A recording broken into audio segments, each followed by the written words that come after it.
Meu lindo Brasil, você de nosso país e também do exterior, brasileiro do coração verde e amarelo, seja bem-vindo. Sou Cleiton Basso. Repercussão das notícias em foco agora.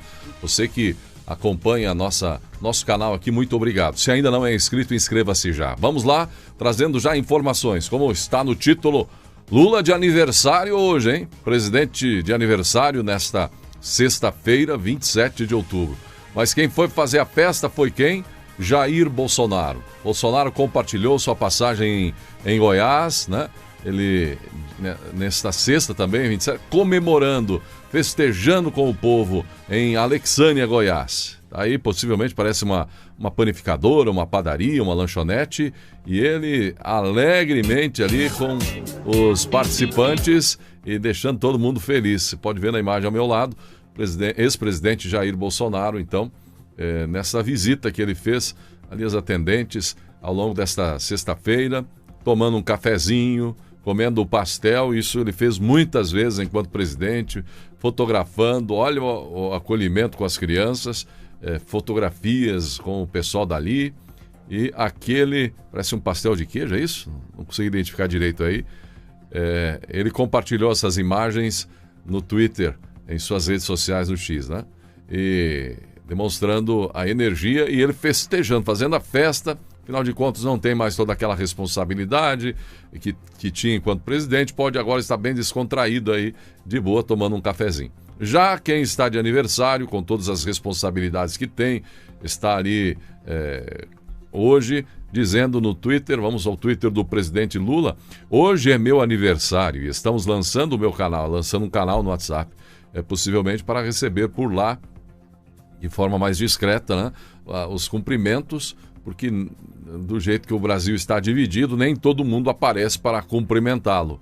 E ele que também no Twitter parabenizou, um parabéns a todos os atletas brasileiros pelas vitórias durante os primeiros dias do PAN de Santiago. Importante lembrar que 74% dos nossos atletas têm apoio do Bolsa Atleta, importante política pública que impulsiona o esporte, comemorou o atual presidente. Imagens agora diretamente da faixa de Gaza, gente. Os bombardeios continuam, tanto por parte de Israel quanto por parte de Hamas. E o fato é que não tem tido muito sucesso, por exemplo, as tentativas da ONU em colocar uma negociação em evidência, em pauta, tanto para Israel quanto para os terroristas de Hamas. Mas você pode ver uma imagem ali mostrando muita fumaça, né? Muita fumaça, e um bombardeio aconteceu logo agora há pouco, e o céu meio que fechado, até por conta da fumaça na região de Gaza. E aqui você tem outra imagem, Jerusalém, Israel, faixa litorânea da faixa de Gaza, né? E o fim da tarde nesta região. The New York Times, que você tem outra imagem, antes de passar para uma reportagem do The New York Times, muita fumaça nos céus de Gaza, por conta dos bombardeios e ataques, né? Tanto de um lado quanto de outro. Israel se defende como pode, não conseguiu, por exemplo, segurar um ataque feito contra Tel Aviv. E pelo menos 4 feridos na capital, principal cidade econômica, financeira, política de Israel, Tel Aviv, né? E o Hamas mandando ver para lá também. O jornal The New York Times tem um colunista, o colunista que faz um ensaio como convidado e diz: talvez eu já tenha sido a favor de um cessar-fogo com o Hamas, mas agora não. O que fez um jornalista, o Demis Ross, mudar de ideia? Durante 35 anos, dediquei a minha vida profissional à política de pacificação dos Estados Unidos e à resolução e planeamento de conflitos, seja na antiga União Soviética, na Alemanha reunificada ou no Iraque do pós-guerra.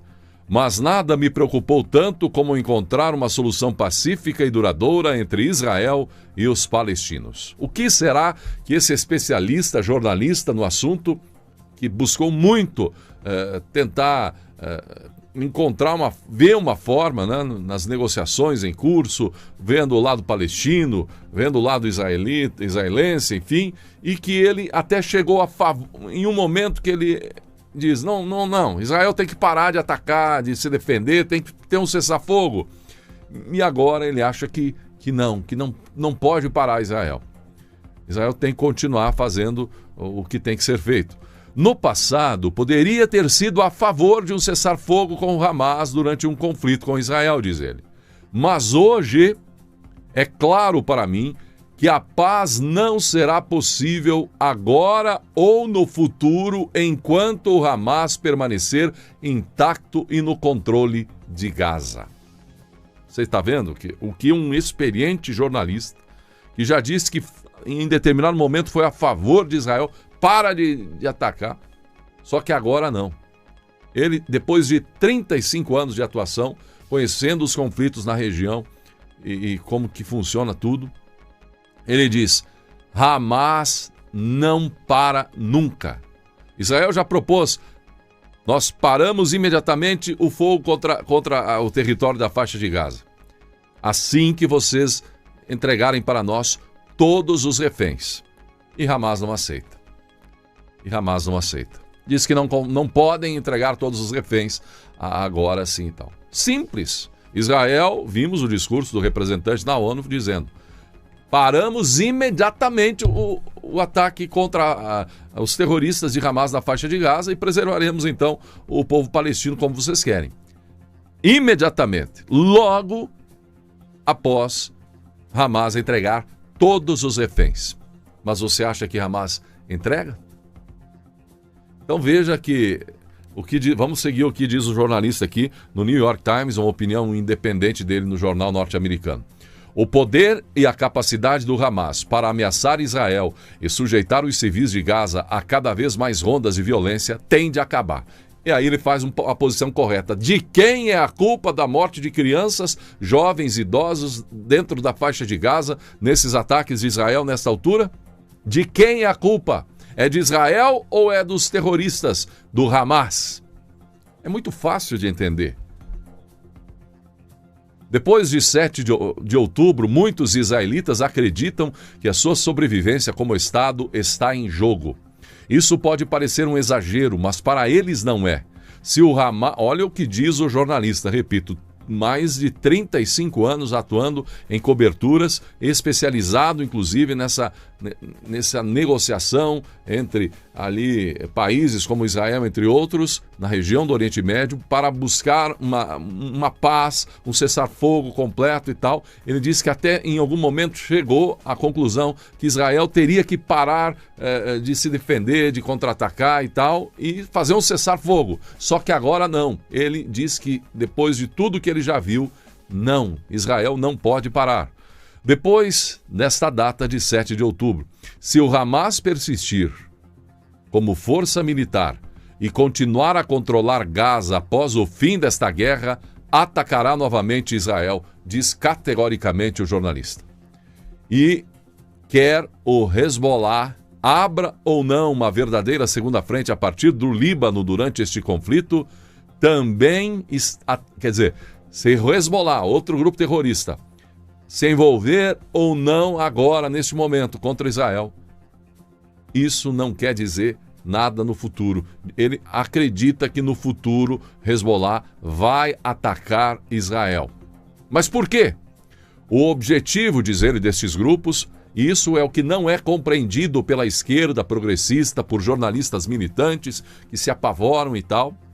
Pondé, famoso aqui no Brasil, já disse que se Israel baixar a guarda, é para ser liquidado, exterminado, acabar com o país de Israel. E, infelizmente, vimos representantes aí do governo brasileiro, né, ligados ao governo brasileiro, dizendo que o Estado de Israel precisa ser liquidado. Esse episódio envolvendo uma conselheira de Itaipu, tesoureira do PT e tal, que disse que Israel tem que ser liquidado. Então, converge. Muitas opiniões da esquerda convergem com o terrorismo de Hamas ao afirmarem que Israel precisa ser liquidado naquela história que tem que combater, são anti-imperialistas, anticolonialistas e assim por diante. Então, esse jornalista independente, publicando uma coluna no The New York Times, fala que o objetivo desses grupos, Hezbollah e Hamas, ambos apoiados pelo Irã, é tornar Israel inabitável e levar os israelitas a partirem dali. Não é algo extremamente similar ao que Hitler fez? Não é muito próximo, né, do que Hitler fez ao longo da Segunda Guerra Mundial. Embora o Irã tenha negado o envolvimento no ataque do Hamas, Ali Khamenei, o líder supremo do Irã, há muito que fala que Israel não sobreviverá durante muito tempo, mais 25 anos. E a sua estratégia tem sido usar esses representantes militantes, Hamas, Hezbollah, terroristas, para atingir esse objetivo de acabar com Israel.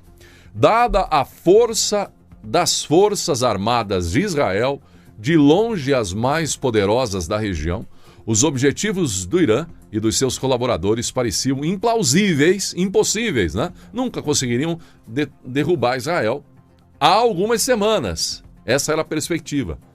Mas os acontecimentos de 7 de setembro, diz o jornalista, mudaram tudo. Como disse um comandante militar israelita, se não derrotarmos o Hamas, não poderemos sobreviver aqui. Israel não é o único a acreditar que deve derrotar o Hamas. Nas últimas 2 semanas, quando falei com responsáveis árabes de toda a região que conheço há muito tempo, todos me disseram que o Hamas deve ser destruído em Gaza. Por que, exceto os extremistas na região do Irã, enfim, e outros países ali, são favoráveis a Hamas e Hezbollah, mas uma boa parte, talvez a maioria, está todo mundo quieto, porque seria muito simples. Olha, Hamas, nós vamos fazer o seguinte, nós temos um território maior, próprio Irã, nosso território é muito maior, né, do que essa região somada entre vocês, faixa de Gaza e Cisjordânia, território palestino e Israel. Nós temos condições, vamos repartir aqui, nós reposicionamos ali, outro país dá um pedacinho ali e vamos dar deserto por deserto, terra ruim por terra ruim. É tudo a mesma coisa, então vamos lá, vamos ceder, vocês veem aqui 2 milhões de pessoas da faixa de Gaza, vamos transferir todo mundo e tal, ao invés de ficar gastando em guerra, podemos convidar os Estados Unidos para dar um dinheirão aí para fazer construção, prédio, casa, moradia, reconstruir, formar um país novo. Mas não é esse o objetivo, porque senão eles fariam isso. Mas os próprios árabes, gente, eles não concordam com Hamas e muito menos com Hezbollah. Há uma pequena fatia, sobretudo dentro do Irã, que fortalece Hamas e Hezbollah e trabalha para desestruturar Israel. É por isso que é um erro a gente condenar ou criar essa antipatia contra o povo muçulmano, o povo islâmico, que em sua absoluta maioria... A gente conhece, por exemplo, Foz do Iguaçu, no Paraná, uma das cidades mais islâmicas, muçulmanas do Brasil. Tem todo um povo que trabalha ali em Cidade Leste, empresários, trabalhadores. Não se vê absolutamente nada de problemas, é uma paz, todo mundo convive, tem judeus, tem árabes, tem gente de tudo quanto é lá, tem brasileiro, tem argentinos, tudo na absoluta paz. Quem faz a confusão ali são os brasileiros, né? Os parecidos ali com esses do Rio de Janeiro, São Paulo, criminosos que vão ali. Esses é o problema da região de Foz do Iguaçu. Tráfico, crime organizado, que hoje é um problema do Brasil inteiro e a pressão enorme em cima do Flávio Dino, ministro da Justiça, porque a coisa está só a piorar. Esse é o problema, mas de forma alguma o povo tão querido e trabalhador, árabe, muçulmanos, judeus, todo mundo vivendo em paz, por exemplo, em Foz do Iguaçu. Sem falar em São Paulo e outras cidades brasileiras também. Bem, gente, Israel, então, não é o único a acreditar que deve derrotar a Hamas. O jornalista no New York Times diz: nas últimas 2 semanas, quando falei com responsáveis árabes de toda a região, que conheço há muito tempo, todos me disseram que o Hamas deve ser destruído em Gaza.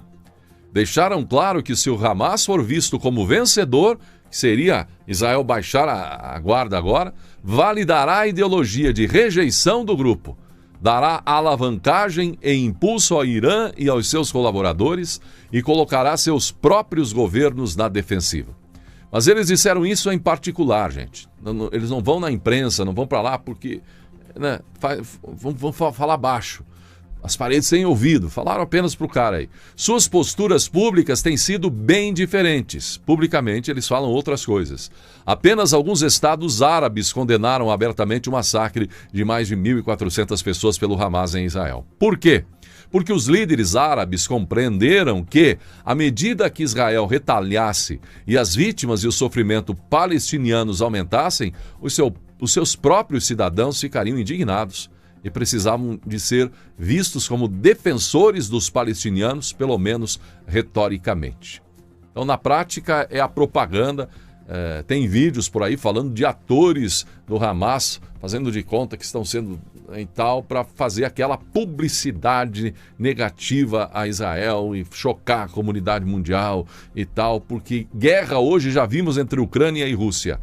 É mídia, é internet, é rede social, é fotografia, é vídeo, é opinião pública. Em nenhum lugar o instinto de satisfazer o estado de espírito das ruas foi revelado de forma mais vívida do que nas rápidas denúncias de Israel depois de o Hamas ter afirmado que Israel bombardeou o hospital Al-Ahli em Gaza. Israel negou ter atingido o hospital, mas em vários países árabes, inclusive aqui no Brasil, em parte da imprensa que milita favoravelmente a Hamas por conta da militância que os mesmos que comentam pró-Hamas e tal, militam, por exemplo, em causas de apoiadores do grupo, né, ligados ao progressismo, esquerda. Ao mesmo tempo que Israel negava enfaticamente, Estados Unidos reconheciam, Reino Unido reconhecendo, só que um silêncio ensurdecedor. Não foi, ninguém assumia que de fato Hamas foi quem bombardeou aquele hospital, tanto é que ninguém mais fala no assunto, nem na imprensa brasileira, nem na imprensa no exterior. A história do hospital silenciou, acabou quando ficou evidenciado que foi o próprio Hamas que não largaram um foguete lá para tentar atingir Israel e tal, acabou caindo nas redondezas do hospital e fazendo vítimas. Neste ponto, várias agências de inteligência nacionais disseram que provavelmente foi um foguete palestino do Hamas que atingiu o hospital. Mas os países árabes ficaram em silêncio, justamente para não provocar um levante da população árabe, né? Ficaram, contra o próprio governo de seus países. No entanto, as pessoas em toda a região e no mundo viram Israel bombardear Gaza e estavam prontas para acreditar que isso também foi feito deliberadamente, um ataque ao hospital, né? Uma parte da imprensa é dominada por essa visão contra Israel. Até os Emirados Árabes Unidos, que condenaram o ataque do Hamas, emitiram uma declaração posterior condenando o ataque israelita que teve como alvo o Hospital Baptista Al-Ahli, na faixa de Gaza, resultando ali em centenas de pessoas feridas, mortas e tal. E apelou ainda à comunidade internacional para que intensifique os esforços para alcançar um cessar-fogo imediato para evitar mais perdas de vidas. O governo brasileiro, o governo Lula, fez o mesmo, né? Mas não se vê uma nota depois reconhecendo a posição de Israel, nada, todo um silêncio ensurdecedor. À medida que o bombardeamento aéreo de Israel sobre Gaza acelera e o número de vítimas civis aumenta, gente, aumentam os apelos internacionais para um cessar-fogo imediato. Porque é de praxe, nós não queremos guerra. Em sã consciência, quem é que quer guerra? Nós, brasileiros, por exemplo, a absoluta maioria, nós achamos que isso é um absurdo, né? Tudo que Hamas fez e todo esse bombardeio destrutivo, estrutural e de vida, tudo que a gente tem visto na Ucrânia, nós brasileiros somos um povo extremamente pacífico. Alguns pedem que Israel cancele uma invasão terrestre, mas acabar com a guerra agora significaria a vitória do Hamas, diz o jornalista. Atualmente, a sua infraestrutura militar ainda existe. Hamas está muito forte. Túneis, gente, não fazemos ideia do que essa gente tem por baixo da faixa de Gaza. Estão lá intocáveis ainda, né? A estrutura militar ainda existe. A liderança do Hamas permanece intacta e o seu controle político sobre Gaza é incontestado. É um grupo terrorista, que a gente conhece bem aqui no Brasil. É só ver os morros aí do Rio de Janeiro. É muito, muito similar e cada vez pior, né? Há um povo de bem, um povo querido, trabalhador, e nas entrelinhas ali dos morros a gente sabe quem manda. A faixa continuará empobrecida e a próxima ronda de guerra será inevitável, mantendo tanto os civis de Gaza como grande parte do resto do Médio Oriente reféns dos objetivos do Hamas, caso ele não seja destruído. Agora imaginar, brasileiro, como destruir, como saber esse é terrorista e esse não é. Separar o joio do trigo dentro de 2 milhões de pessoas só nessa faixa de Gaza. Um espaço extremamente pequeno. Ninguém aparece aí com uma marca, esse é terrorista, esse não é. Então é muito difícil. É uma missão quase impossível, para falar a verdade. Eu tento me imaginar como morando em Israel, sendo um cidadão israelense, e imaginar mesmo toda a força de Israel, com os seus soldados, um grande número de militares, caminhando, né? Como é que vão se defender? Vai ser muito complicado essa invasão terrestre que deve ocorrer. Na verdade, já começou pontualmente aqui, ali e tal. Uma campanha terrestre israelita teria um custo extremamente elevado, concorda o jornalista do The New York Times. Se prosseguir, os soldados israelitas invasores perderão certamente as suas vidas e haverá ainda mais vítimas palestinianas. Uma tragédia que o Hamas assegurou ao incorporar-se a si próprio e a sua capacidade militar nas comunidades. Ele se misturou utilizando hospitais, mesquitas e escolas para armazenar as suas munições. Olha, não estão lidando com gente, esses terroristas aí. Alguém já falou isso. Quem viu lá eles atacando no dia 7 de outubro, né? As histórias, não dá para dizer que são seres humanos, os do Hamas. Mas derrotar o Hamas não pode ser feito apenas com ataques aéreos estratégicos, diz o jornalista. Tal como não fomos capazes de erradicar o ISIS em Mossul, no Iraque, ou na Síria, a partir do ar. Da mesma forma que é uma tarefa hércula, uma invasão terrestre, também não invadir impossibilita uma vitória plena. Nessa luta, os Estados Unidos tiveram parceiros locais que travaram os terríveis e dispendiosos combates terrestres nas cidades, enquanto as nossas forças as devastaram em grande parte a partir de cima. Quer dizer, os norte-americanos com os aviões, porta-aviões e tal, tudo de boa, do alto, né? Mas agora vimos chegando também militares norte-americanos já em Israel. O que significaria, afinal, uma derrota do Hamas? Significaria que a sua infraestrutura militar, muitas das quais estão fisicamente ligadas à infraestrutura civil, seria em grande parte destruída e a sua liderança dizimada, deixando o grupo sem capacidade para bloquear uma reconstrução para a fórmula de desmilitarização de Gaza, como fez no passado. Em essência, isso significaria que não haveria capacidade de guerra em Gaza e que essa capacidade não poderia ser reconstruída. Essa fórmula deve orientar a realidade do dia seguinte em Gaza. Exigiria que Israel permanecesse em Gaza após o fim dos combates, até que pudesse entregar o poder a algum tipo de administração interina para evitar um vácuo e iniciar a enorme tarefa de reconstrução. Então, seria uma das saídas, né? Mas você acha que Hamas concorda? Então, gente, vamos concluindo o artigo desse jornalista norte-americano com mais de 35 anos de experiência em cobertura de conflitos, especialmente nessa região do Oriente Médio. Ele ainda diz: essa fórmula deve orientar a realidade do dia seguinte em Gaza.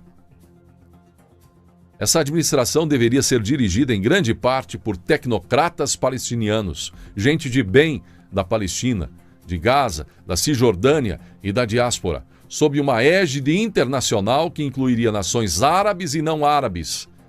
Os Estados Unidos precisariam mobilizar e organizar o esforço, possivelmente usando um guarda-chuva como as Nações Unidas ou o grupo de doadores do Comitê de Ligação ad hoc para os palestinos, ou mesmo agindo de acordo com a proposta do presidente Emmanuel Macron da França de usar a estratégia internacional anti-ISIS coligação para combater o Hamas. Uma tal coligação poderia ajudar a criar a divisão do trabalho que seria necessária. Imaginar israelenses vivendo dentro da faixa de Gaza com palestinianos é um pouco complicado. Mas você também acha que dentro dos cidadãos de bens da faixa de Gaza não tem milhares que estavam sonhando um dia pular aquela cerca, aquela separação para viver em Israel? Você acha mesmo que vivendo nesse caos dominado por um grupo terrorista, que sabe-se lá o que faz com os seus próprios compatriotas dentro da faixa de Gaza, você acha mesmo que não ocorre e não ocorreu o mesmo que alemães da Alemanha, antiga Alemanha Oriental, desejavam fazer, pluft por cima do muro e pular para a parte ocidental, Alemanha Ocidental? Você acha mesmo que dentro dessa faixa não há milhares de palestinos querendo, como os de Cuba, como os de Venezuela, carpir a mula, vazar fora, fugir dali e viver na linda democracia de Israel? Porque dizem que Israel, quem mora em Israel, brasileiros que residem em Israel, que a segurança, o clima, o ambiente, o convívio em Israel é extraordinário. Um ambiente extremamente democrático. Qualidade de vida, um dos países mais desenvolvidos do mundo, no meio de um deserto, gente. Por exemplo, Marrocos, o Egito, os Emirados Árabes Unidos e o Bahrein poderiam fornecer polícia e não forças militares para garantir a segurança da nova administração civil e dos responsáveis pela reconstrução. A Arábia Saudita, Catar, poderiam fornecer a maior parte do financiamento para a reconstrução, explicando os seus papéis como necessários para aliviar o sofrimento dos palestinianos em Gaza e ajudá-los a recuperar. Dá responsabilidade para os árabes também, deitam e rolam no dinheiro do petróleo e gastam e carro e isso e aquilo e todos os sheiks, tudo que a gente vê por aí, e tal, que vão criar vergonha na cara também e fazer alguma coisa para o povo dali, E aí o jornalista segue separando as responsabilidades e tal. Não existem soluções para Gaza, mas só existe um caminho a seguir nesta guerra. Um resultado que deixe o Hamas no controle condenará não apenas Gaza, mas também grande parte do resto do Médio Oriente. Enfático, disse que talvez já tenha sido a favor de um cessar-fogo com o Hamas. Mas agora não é mais. Jornalista do The New York Times, Dennis Ross. Ele é um antigo enviado dos Estados Unidos ao Oriente Médio, fez inúmeras coberturas e chegou a essa conclusão. Já a Hamas, o que diz? Afirma que não pode libertar reféns em Gaza antes de cessar fogo. Eles fazem de conta não confiar, não acreditar em Israel. Uma clara demonstração de má vontade mesmo. Aqui no Brasil, Alexandre Garcia, aprovação em queda e ainda assim Lula só pensa em arrancar mais imposto do brasileiro. Será mesmo? Pessoal aí favorável ao governo pode comentar, discordar de Alexandre Garcia. Você que concorda com ele também pode fazer o seu comentário. O governo, segundo Alexandre Garcia, está preocupado com a queda da aprovação nessas últimas pesquisas. Saiu uma do Poder Data, muito confiável, feita em 212 cidades, municípios, em que Lula teve 48% de aprovação e 45% de desaprovação. Já está ali meio a meio. Quer dizer, para um governo que começou agora há pouco e já está nessa situação, nada boa a informação. E saiu outra da Paraná Pesquisas, mas só no estado do Paraná. Ali quem ganhou a eleição foi Jair Bolsonaro e Lula está bem fraquinho no Paraná. Só 26% de ótimo e bom. 26% é uma miséria, gente. 47% de ruim e péssimo. Aí vemos a busca de soluções para o Rio de Janeiro e o governo só pensa em inchaço, fazer mais um Ministério da Segurança Pública, fazendo que em breve Lula seja conhecido como Lula e os 40 ministérios. O número está se aproximando. Hoje, a Segurança Pública faz parte do Ministério da Justiça de Flávio Dino. Mais um ministro, mais um chefe de gabinete, mais um secretário-geral, mais um monte de secretarias e de gente. E mais dinheiro para pagar as despesas do novo ministério. Esse dinheiro vai sair de onde? Do marciano? Do chinês?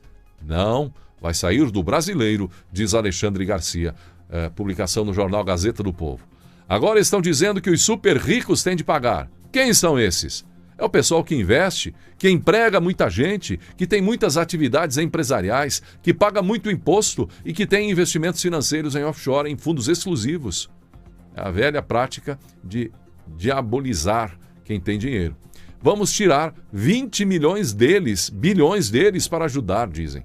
Esse é um problema tratado de forma muito simplista.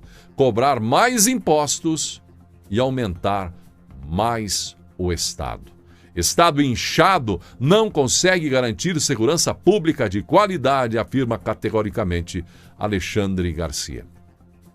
E aí o Luiz Ernesto Lacombe também faz uma crítica à ONU sobre todos esses posicionamentos. Ele diz, não é de se estranhar que a ONU tenha um secretário-geral socialista, diz ele, a respeito dessa posição ONU agora querendo enfrentando problemas com Israel. E censo 2022, mulheres são maioria em todas as regiões pela primeira vez. Parabéns, mulheres brasileiras, que vocês possam aí fazer esse país melhor, gente. Eu já vejo aqui nos comentários a participação das mulheres com opiniões inteligentes, maravilhosas. A maioria, por exemplo, aqui nesse horário da manhã, do nosso público é formado por mulheres, nos comentários pelo menos aí. Eu agradeço muito pela oportunidade de conversar com vocês, ver a participação das brasileiras que compreendem o que é melhor para este país. Obrigado, por exemplo, Jessi Soares, Maria Batista, Eliette da Silva, Vanessa, a Maria, isso tudo uma sequência, um atrás do outro aí de comentários, né? Mulheres participam, Cláudia Assis, que alegria. E os valorosos brasileiros também, da mesma forma, obrigado por participar. Os dados que estão sendo apresentados agora do censo 2023. Estados com mais mulheres: Pernambuco, Sergipe, Distrito Federal, Rio de Janeiro. E estado com mais homens: Mato Grosso, Tocantins, Acre e Roraima. O Brasil ficou menos masculino. A proporção de homens para cada 100 mulheres. Aí tem os dados aí. 6 milhões de mulheres a mais que homens em 2022. E no jeito que a coisa anda, gente, sei não, hein? Daqui a pouco vai faltar homem, porque do tipo que está a realidade, muitas mulheres e poucos homens por aí, né? E agora, por exemplo, tem a política de atender também de forma diferenciada mulheres de próstata e assim por diante, coisa e tal. São os novos tempos que a gente está vivendo e são estranhos para muita gente, né? Mas é a realidade atual que vivemos. Obrigado pela participação. Vou citar 4 comentários aqui. Vamos ver. A Silvia diz o seguinte: a última palavra vem de Deus. Maranata, a hora vem, Senhor Jesus Cristo. Amém. Bom dia, Cleiton Basso. Um abração, Silvia. Vou pegar mais um aqui. Valdir Barreto. O mundo está pobre do Espírito Santo. Deixaram de crer em Deus. Também Bernadette Pires Meurer faz uma observação importante. Porque todo mundo fala agora em Israel, Palestina, e Gaza, e Hamas. Por que esse silêncio sobre a guerra da Rússia e Ucrânia? Quem é o maior interessado que as atenções do mundo agora estejam focadas em Israel, ali no Oriente Médio? Uma boa pergunta, Bernadette. Por que esse silêncio sobre a guerra da Rússia e Ucrânia? Sônia Amarante, infelizmente Israel será sempre perseguido por causa das profecias que ainda irão acontecer. Você vê que muitos brasileiros têm forte ainda o espírito, a fé em si, e a gente pode ver nos comentários. Obrigado pela participação. Maria Caetano dos Santos, obrigado pelos parabéns aí, pelo o reconhecimento, gratidão. E para concluir, Américo Silva diz: não se mexe em quem está quieto. Israel estava quieto. E a Vera Waldman diz que Alexandre Garcia tem toda a razão. Obrigado pelo like antes de sair, é muito importante. Você sabe, se você aprecia, se você acha que o trabalho aqui tem qualidade, enfim, deixa o seu like para que o YouTube leve adiante. A gente vê por aí tanta coisa ruim sendo compartilhada e like, e milhões assistindo e tal. E aqui a gente emite uma opinião, compartilha com você, vê a sua também, compromisso com a verdade. Então eu conto com o seu incentivo, tá bom?